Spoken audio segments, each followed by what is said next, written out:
In our last episode, we infiltrated a super mutant complex at Jefferson to discover that instead of crafting weapons, they were actually doing research into curing mutant sterility. After saving the mutant research for Brotherhood purposes, we arrived back at Bunker Gamma. We discover Elliot nesting here at the bunker, the ghoul we helped at Quincy. I had to see this for myself, he says. Yes, I am still the leader of the Quincy Ghouls. The quartermaster's inventory has updated. He now sells all of the big guns we've come across, and he has a brand new suit of armor for sale. Environmental Armor Mark II. This is the best suit of armor possible for ghouls, but it does have some side effects. Because it's so heavy and cumbersome, it makes skills like sneak and lockpick about half of what they typically are. I bought a suit to give to Harold. I put Dylan in the Environmental Armor Mark I, and then gave his Ghoul Armor Mark II to Babs. It gave her better resistances, and it didn't penalize her stealth skill. It was then I decided that it was time to get rid of Mother. As much as I love the idea of having a Deathclaw in our party, unarmed damage is becoming less and less useful now that we're fighting heavily armored super mutants. I chose instead to replace her with Alice's brother, Max. He, like his sister, has excellent big gun skill and great strength. His agility has a lot to be desired, but it was better than Stoma's. Incidentally, I finally figured out what the Fear the Reaper Ghoul perk does. It's that perk that only appears on ghouls. While managing my squad, I saw a message that said, "The Reaper's Scythe smacks Billy Bob around." So ghouls who have this perk get perks more often when they level up, but each time they level up, they get attacked by the Reaper. It triggered here because every time you access the Recruits Master, both you and all of your squad mates level up. In this case, Billy Bob, who was still stuck in the squad pool, leveled up. And when he did, the Fear the Reaper perk triggered. And apparently he took damage. Anyway, I gave Brownings to both Alice and Max and gave them plenty of 50 caliber ammunition. I then gave them each missile launchers. I made sure my ghouls had their long-range sniper rifles, and then I gave the H&K Cause to Harold and the Neosted Combat Shotgun as a secondary weapon to Dylan. I worked on Oxhorn's energy weapons skills so that he could eventually make good use of the laser pistol, and kept him with his Desert Eagle and the laser pistol as a secondary weapon. With the squad fully armed, fully healed, and all of our inventory managed, we can head to General Decker to learn about our next mission, Kansas City. At ease, brother. Scouts have followed one of the fleeing mutant groups to Kansas City. As we suspected, we have discovered another mutant base. But an assault on this compound will have to wait, for our scouts have made quite a discovery. One of our scouts stumbled upon the ghoul town of Gravestone. What little is known about the town suggests that it was a major nuclear launch site before the war.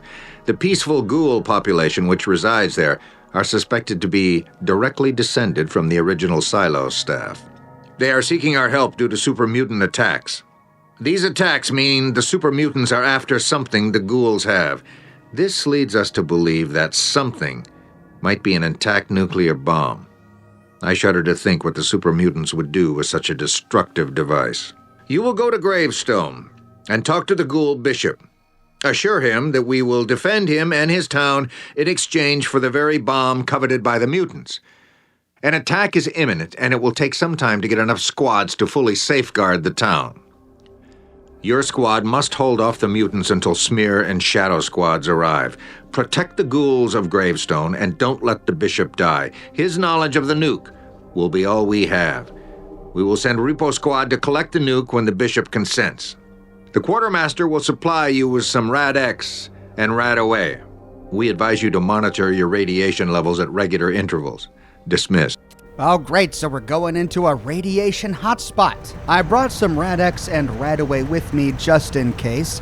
Then jumping in the Hummer, we can head that way. Kansas City is a long way away from Bunker Gamma. We drive due west for quite a while. Upon arrival, we can take a look at the map. We arrive here in this green circle. This is our insertion point. The Ghoul Acolytes will allow us entry. Immediately to the right, we find red circle number 1.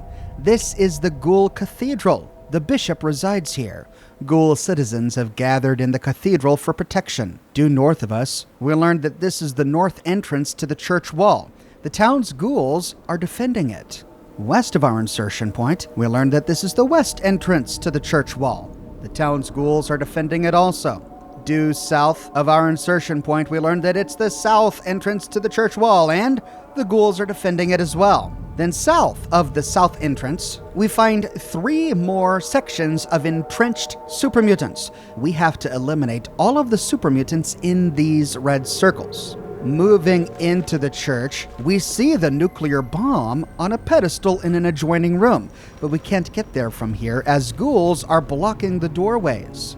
Now, we're supposed to talk with the ghoul bishop first before we try to defend them, but the way this map works is that as soon as we arrive, super mutants begin to attack the cathedral from all entrances. Naturally, we have to take our men here to defend the ghouls, which means that if we do, we miss out on the ghoul bishop's introductory dialogue, but if we don't, a bunch of ghouls die. And so, ignoring the attacks for now, we'll go straight to the bishop to hear what he has to say.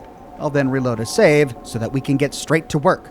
We find the entrance to the church on the southern side of the building. From here we can walk down the long hallway to find the bishop by the bomb. Greetings. I am Defcon II, son of T-. Welcome to the Holy Land of Gravestone. Your elders want Plutonius, our idol of the supreme nuclear power. The mutants want Plutonius too. They have no respect for our launch. Talking with him again. As Bishop of Gravestone, I am the sworn caretaker of the sacred idol of Plutonius. You wish to remove our idol to within the confines of the Brotherhood, yes?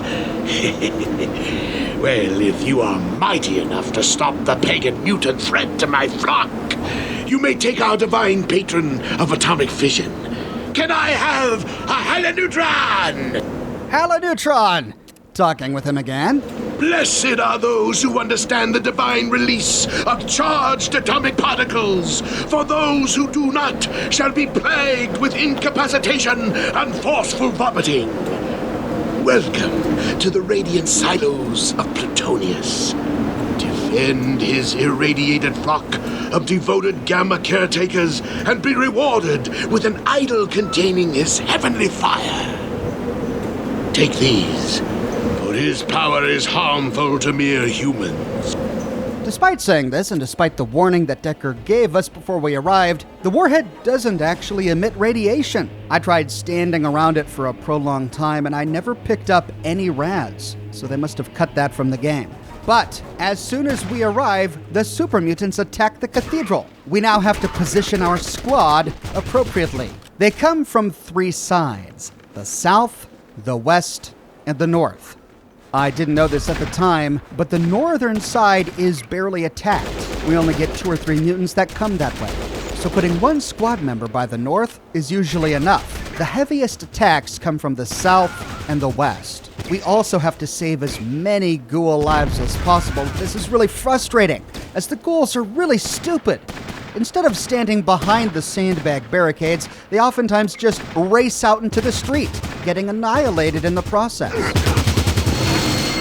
This also makes it difficult to use burst weapons here, as if the mutants get too close, we risk accidentally killing the ghoul defenders. And we do get a different ending depending on how many ghouls we save.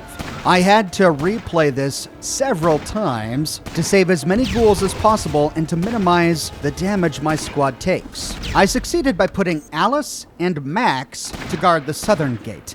This gate gets attacked first.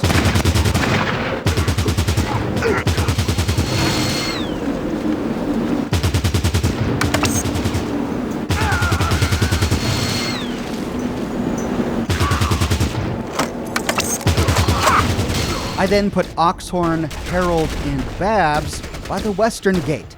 This one also gets attacked by a heavy wave of mutants.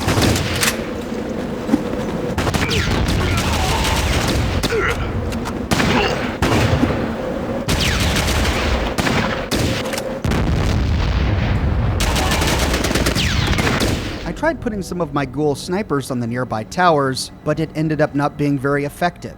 I put Dylan at the northern gate, but the wall was so tall that he couldn't peer over it to shoot. And by the time the mutants did get in range of their sniper rifles, they were already doing damage to the ghoul guards here. So instead I positioned all the ghouls behind the sandbag barricades. The mutants come in wave after wave, but eventually we kill enough at each gate that the game updates and tells us that we've succeeded.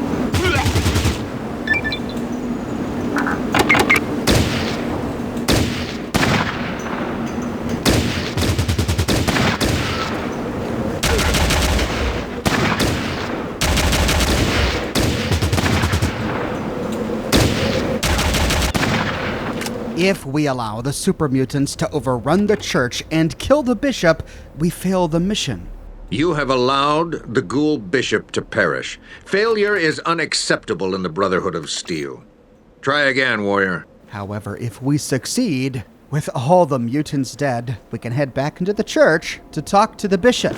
And Plutonius said to Atom, "He who collides with another particle will in turn split the air asunder with shimmering power until his enemies are vanquished. By purging our lands of the decadent, you will prove yourself worthy of taking the sacred mortal form of our god Plutonius and deliver the flesh of my mighty lord to your bunker of the Holy Brotherhood. This is how he decrees his will be done." Now, in the initial version of this mission, the ghouls in Gravestone weren't supposed to help us in the battle. They must have thought that the battle was too tough to do on our own. They changed their minds, which is why the ghouls still help. But they had already recorded dialogue for a side character we would have met who would have explained why the ghouls weren't helping. He was simply called the Acolyte, and I couldn't find a character portrait for him. Perhaps it never got made. Thank the positively charged particles of Plutonius. It must have been his electron-sharing intervention. I must divulge a secret to you about the ghoul race. You must understand that acolytes like us can only join the battle when the prophecy is fulfilled. You must be our defense and aid, my brothers. The rest of us can only watch and pray. Also, he would have had different dialogue if he saw ghouls in our squad. What is this? Our brethren have joined the Brotherhood? Us acolytes are forbidden to take up arms until the prophecy is fulfilled. We were taught that acolyte ghouls are beings of light, and that we will turn to smoking ash if we raise our hands in anger. That is why we only watch. But my brothers here are warriors who come from afar. I see it before my own 3 eyes. This means the prophecy is complete. We won't turn to ash. We can help defend our beliefs. We will not watch. We will act. Then and only then would the ghouls in Gravestone have helped us in the battle. In this incarnation of the mission, we would have been rewarded for helping the ghouls in Quincy and recruiting them to our party. A pretty cool touch, I think, though I understand why they ultimately cut it. So what was this prophecy that the acolytes were talking about? Well, we would have been able to find this prophecy as a holotape here in Gravestone, but since they cut the talking acolytes, they also cut the prophecy. But this is what the prophecy would have said. On the 60th day of vomiting, Saint Harold commanded that those followers closest to Plutonius shall not engage the heathens of the land. For those so close to achieving an understanding of the fire one cannot see must remain pure of energy-absorbing poisons. Prayer will replace clenched fists with heavenly belief as your shield. Until the great hydromechanical reckoning, you will abide by this, until your pagan brothers return to their home, ready for the final battle. So it is written, so shall it be done. Saint Harold of the Leafy Scrap. I wonder how they would have reacted had they seen Harold appear in our party at Gravestone. But what exactly is this great hydromechanical reckoning? Even though this holotape was cut from the game, could it still be foreshadowing? But we're not done yet. Even though we defended the church, we now have to root out the super mutant presence here at Kansas City. But first we can loot the dead. And this is infuriating. The bodies of the super mutants often fall on top of each other, making it very difficult to pick out each corpse so that we can loot them. Most of these super mutants are actually carrying lead pipes. A few of them have thrown explosives. If the ghouls die, we can loot their corpses too, and they've got decent weapons. This one had a sniper rifle. But eventually, by looting the super mutant bodies, we find something new. This one was carrying an Avenger minigun. Rockwell designed the Avenger as the replacement for their aging CZ-53 personal minigun. The Avenger's design improvements include improved gel fin cooling and chromium-plated barrel bores. This gives it a greater range and lethality. Each Avenger minigun weighs 20 pounds. It requires 7 strength to use, and it takes 556 ammunition, which is still pretty rare. It does between 7 and 11 damage, with a range of 35, but a huge ammo capacity of 120. Each burst consumes 4 AP. The low damage of this weapon is offset by how many rounds it fires. But of course, that just means that it consumes way more ammunition, an ammunition type that, at the moment, we really don't have a lot of. Looting the bodies on the western side, one of the ghouls is carrying a 7.62 FNFAL. This rifle has been more widely used by armed forces than any other rifle in history. It's a reliable assault weapon for any terrain or tactical situation. It weighs 10 pounds, uses 7.62 millimeter ammunition, and it requires 5 strength. It does between 21 and 32 damage with a range of 28. And an ammo capacity of 20. In single-fire mode, the damage goes up to between 24 and 36, with a range of 35 and the same ammo capacity. A pretty decent weapon. It won't replace any of my sniper rifles, but I'll give it to Babs as a secondary assault weapon. On one of the bodies, we find a new ammunition type, a rocket sabot, a soft-shelled casing containing a hard core, used for armor piercing. All right, armor-piercing rockets. Now, as I continued to loot the dead west down this road, my men came under fire from super mutant snipers atop guard towers positioned along the road. One had a missile launcher, so we can bring in Dylan, and keeping him far enough away so that they routinely miss, we can take him out.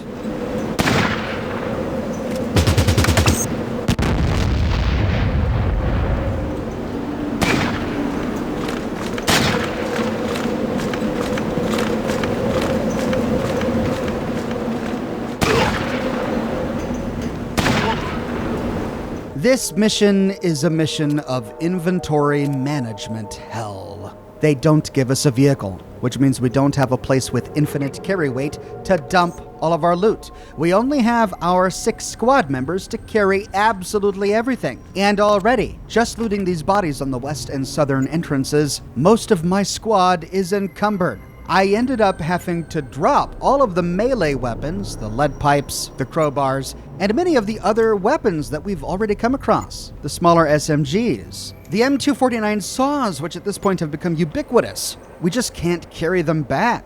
Then, with the south and west looted and cleared, we can send Harold north to loot the northern entrance, but he discovers a bunch of mines.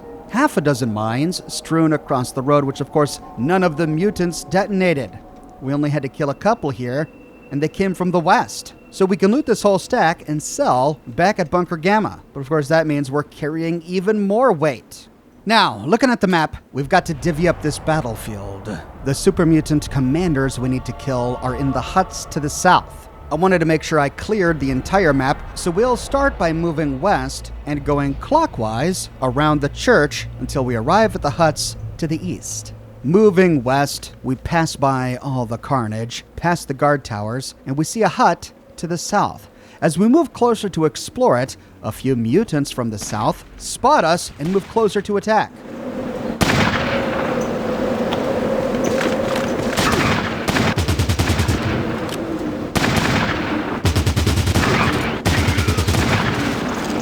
Heading into the hut, we find a deceased ghoul. On his body, some ring pulls, .45 caliber ammunition, and a stim pack. Now we know there are more mutants waiting for us to the south and east. We won't go there just yet. Instead, let's stick to the plan, heading north. We can cross the road and explore these northern ruins. They're all pretty much empty. We find them to the northwest, due north of the church, and then passing through a break in the fence, we find more empty ruins here as well. Though interestingly, here we find a number of helicopters. Continuing east, we find a ruined plane in the sand, and just south of this, a building. Inside the building, we find a couple of shelves. One has a Tommy gun, a first aid kit, and some Radaway. This Thompson M1928 submachine gun is a sinister-looking weapon. Every time you hold it, you have an urge to put on a fedora hat and crack your knuckles.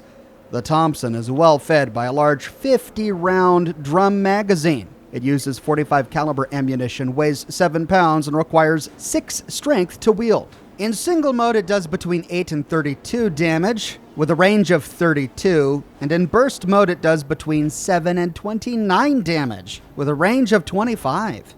It's just a weird gun to find at this stage in the game. It has the potential to do more damage than the AK-47 in single mode, but it also has the potential to do way worse in both single and burst mode.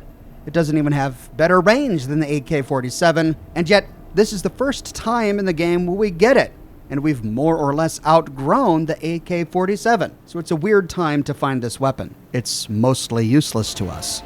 The other shelf has another first aid kit and more .45 caliber ammunition.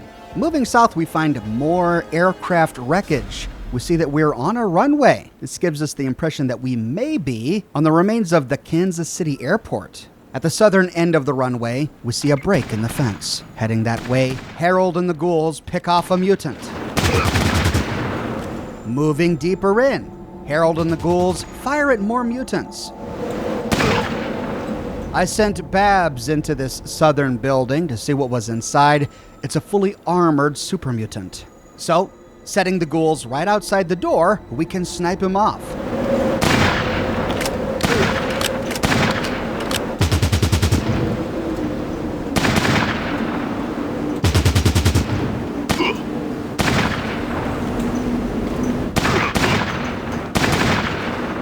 Against the eastern wall is a shelf, and inside, a big book of science. Moving out and exploring this small shack to the west, we find 2 bookshelves inside. One has booze, buff out, and a super stim pack. The other has ammunition and grenades. Grenades are another really heavy item that we now have droves of, more than we could possibly ever use. So I ended up dropping a few of them as well.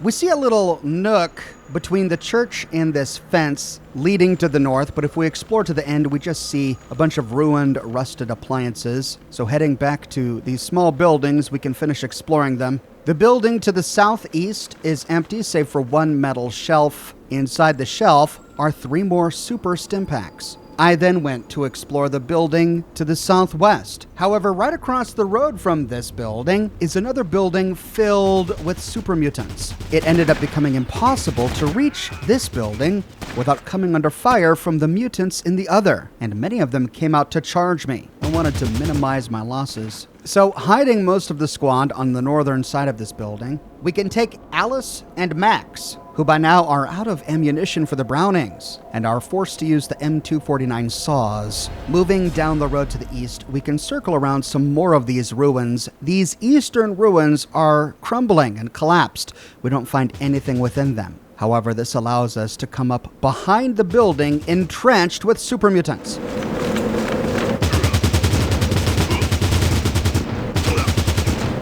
On the eastern side of this building are windows, and we can shoot through them to clear the mutants.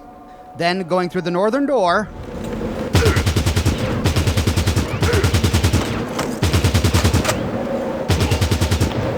we can finish them off. Heading out the back door, we can do a final sweep.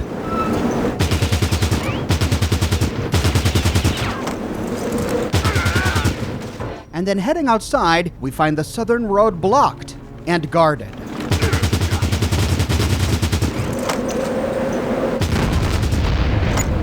But with that, our big gun brother and sister duo clear them out, and we can bring the squad in to loot. Inside this building we were trying to get to, we find 3 dead ghouls. One has a Neostad combat shotgun and shells. The other has 2 stim packs. The last has ring pulls. Then, moving across the street to loot the mutants that were entrenched in this building, we find 1 dead ghoul who had a stim pack, shotgun shells, and flechette shotgun shells. On another dead ghoul is a grenade and some healing powder. With that, we've cleared the entire map north of this middle west to east road. The super mutant commanders are inside buildings in the middle of the map. I wanted to clear all of the buildings on either side of them first. So heading west, we can pass by that first shack we looted to start clearing the mutants to the southwest. This 1 mutant was guarding this shack, and on the other side of the shack, we know there are more. I wanted to find a way to get around behind them. Due south of this building is a ruin with a 2nd floor that we can climb upon to shoot down upon the mutants, but it's also really close to their location, meaning they can still do damage to us. I tried putting the ghouls up there, but it didn't work out too well. The mutants and their big guns just dealt too much damage. So instead I brought in Dylan, everyone's favorite ghoul sniper Dylan. And with his extreme perception, he was able to get far enough away from these mutants to pick them off. This guy's dead, but we know there's at least 1 more. But he's hiding on the other side of the building, so we can send the squad inside to clear the building proper. Inside we find a shelf with ammunition and some mentats. Then taking Dylan, we can explore these buildings to the south, but the rest of these ruins are all empty. So I took Dylan back up to the 2nd floor of this ruined structure to take some shots at the guy hiding on the other side of these sandbag barricades. But he ended up spotting some mutants in the building to the east. Thankfully, the mutant behind the barricade rushed us, and Alice finished him off. With these mutants dead, we can now start to clear the buildings in the center of the map. Taking the brother and sister duo team, we can head in through the front door.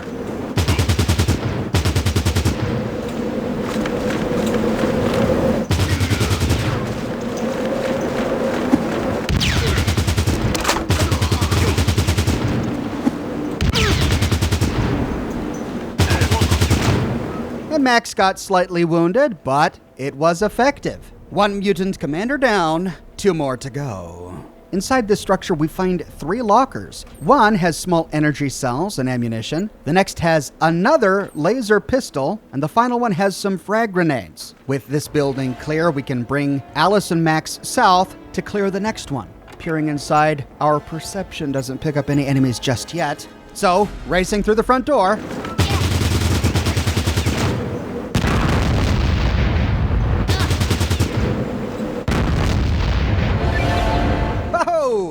A bit overkill, and they almost died. But the job is done. We kill the next commander, earn a ton of experience, and we can bring the squad inside to loot up and heal up. Against the northern wall of the shack, we find 1 shelf with a first aid manual inside. Then in a fridge against the eastern wall, we find another 7.62 FNFAL and more ammunition. We've killed 2 of the 3 remaining commanders. There's 1 left. Heading out and moving south, we can explore this building next to the building that has the final commander, but it's empty. Though inside we do find a shelf with another big book of science. And then sending in Babs with her exceptional stealth, we can explore the southernmost building, which is empty, and then move her close to the building we know has the final commander. We find a door in the building to the west, and outside is a guard. We can bring Alice out with her missile launcher to flush him out.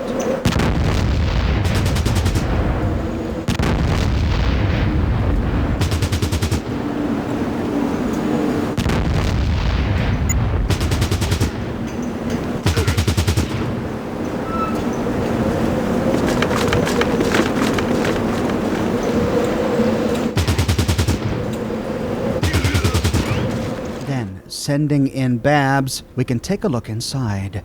We find 3 mutants.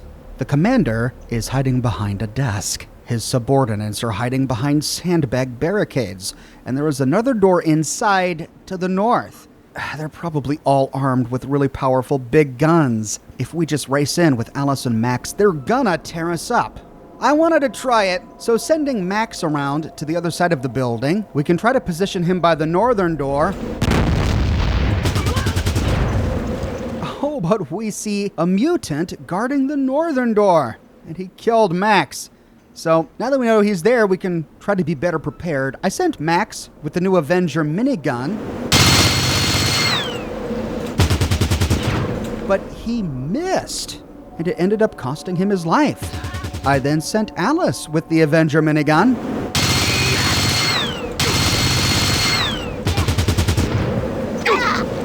and she missed. She then switched to a missile launcher, but it exploded in her face, killing her as well. So far, I'm really disappointed with these Avenger miniguns. I don't know why they haven't been working, so we can switch to the saw.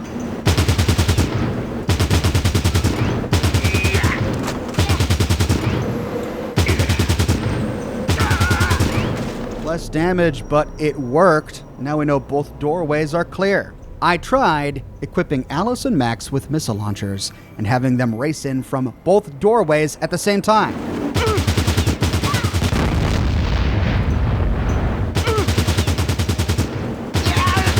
But these guys are just primed and ready to go. We barely get a missile off each before the mutants just splatter them with their big weapons. Time for a trickier approach. We see that the northern door is just in line of sight of the mutant hiding behind the western sandbag barricade.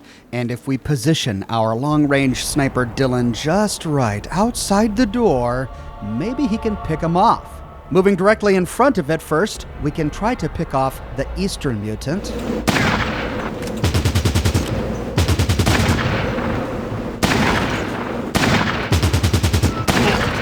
Then, healing Dylan up and moving him just a bit to the east, we can try to pick off the western mutant.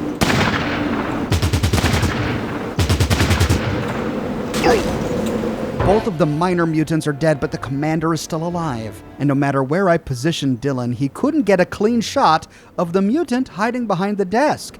Creeping in, we see why. This mutant has gone prone. So I put Alice and Max at either doorway, armed with their missile launchers, just in case he peeked out his ugly head. But he never did. I didn't really want to put any of my guys in harm's way, so I brought in Harold with some grenades to try and lure him out. Didn't seem to work. Moving to the side.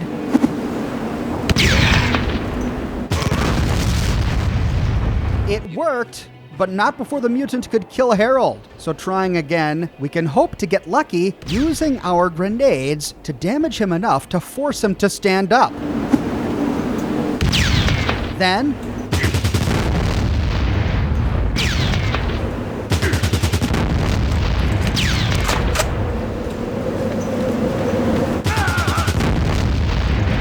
You have successfully eliminated all of the super mutant commanders. Return to the Ghoul Bishop.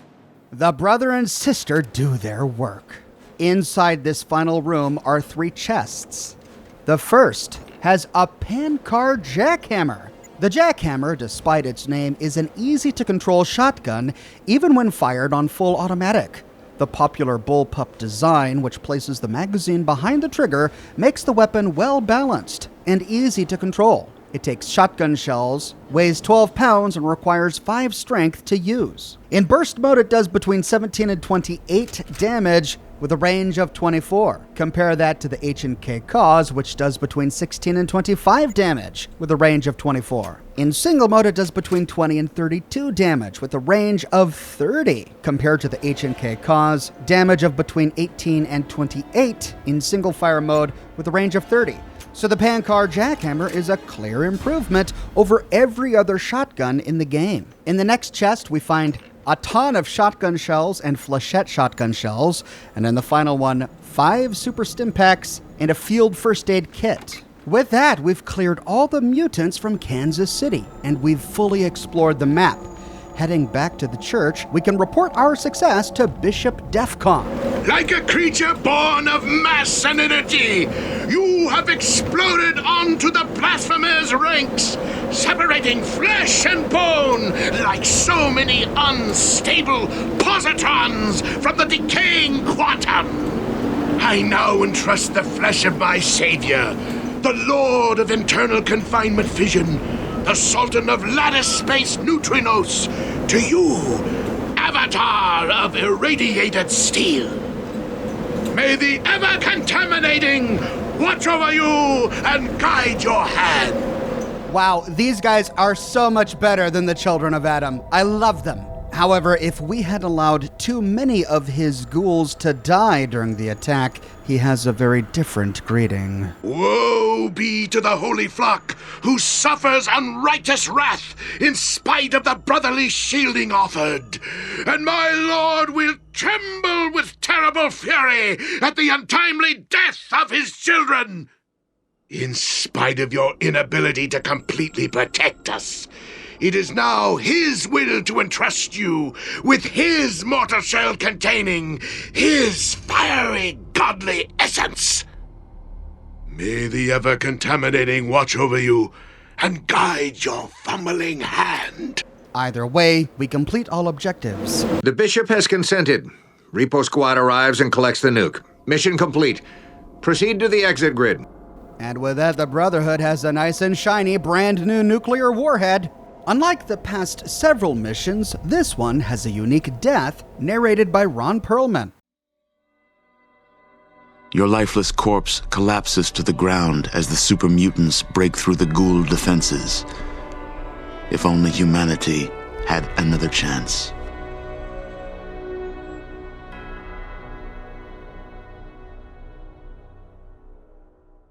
With the map clear and our job done, we have but to exit the grid.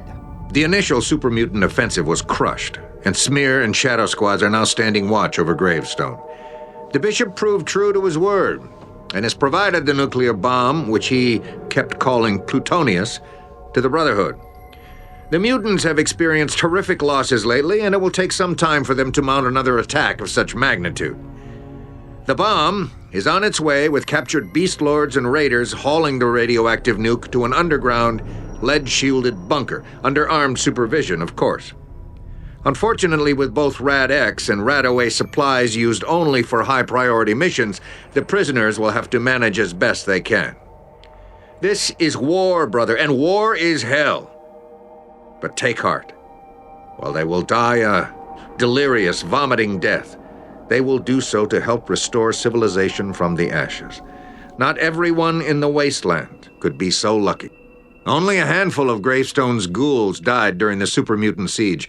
The bishop thinks his pagan god is responsible for this and will now freely give any documentation and knowledge about the nuclear device. This will save our scribes the time to research the bomb and allow them to continue on other high-priority projects. You are setting the standard for excellence, brother. You are dismissed. However, if a bunch of the ghouls had died, it ends like this. Many of Gravestone's ghouls now rest with their pagan god. Well, we weren't planning on getting any recruits from them. The bitter bishop refused to give us any information or documentation on the bomb's properties. Our scribes should be able to uncover the device's secrets over time, but now our other research projects will suffer. Your inability to fully carry out your orders has been documented. Dismissed. Either way, once done, we again arrive on the world map, and we can take the long trek all the way back to Bunker Gamma. Here we will heal up, gear up, and find out what our next mission is. But sadly, I'm all out of time. We'll pick up right here where I leave off in my next episode. I publish new Fallout videos each and every week on my channel, so if you don't want to miss the next episode, be sure to subscribe and to click that bell notification button. If you have already, but you still feel like you're missing out on YouTube notifications, consider following me on Twitter at Oxhorn. I update Twitter manually with every new piece of content that I publish. I've got a shirt shop with completely unique designs that you can't find anywhere else. My designs come on shirts in a variety of men's, women's, and children's sizes, and in a wide array of colors. You can find them on other products as well, like smartphone cases, pillows, posters, mugs, stickers, prints, etc. So if interested, you can find a link to my shop in the description below, or you can click here. If you like what I do and you want to support me in a more personal way, consider becoming a patron on Patreon or a member here on YouTube. Patrons and members gain access to a private channel on my Discord server, and YouTube members get access to little badges that appear by their names in the comment section and ox emojis that they can use in the chat of my live streams. But more than anything, I'm just so glad you're here watching this video with me today. Thank you so much for watching, and I'll see you soon with more brand new videos.